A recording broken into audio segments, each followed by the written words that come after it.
ఉజ్జీవము లేదా క్రైస్తవ ఉజ్జీవ సభలు అని దీనికి పేరు పెట్టారు. ఉజ్జీవము అన్నది సత్యముపై నిలబడినప్పుడు మాత్రమే సాధ్యం. ఉజ్జీవం అన్నది కేవలం ఏదో ఒక భావన రూపంలో లేదా భావాత్మకంగా వచ్చేది మాత్రమే కాదు. ఒక ఇమోషనల్ టర్మాయిల్ కాదు, లేకపోతే గట్టిగా ఎవరో కుదిపేసినట్లుగా వచ్చేటటువంటి ఒక పులకింత కాదు. ఉజ్జీవం అన్నది మనసులో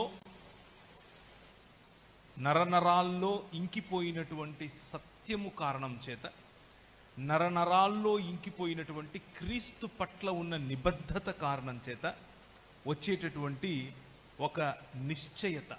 ఆ నిశ్చయతను మీలో మళ్ళీ ఒకసారి మీకు తెలిసినదే, మీకు తెలిసిన విషయాలే, ఎప్పుడూ మాట్లాడుకునే విషయాలే మళ్ళీ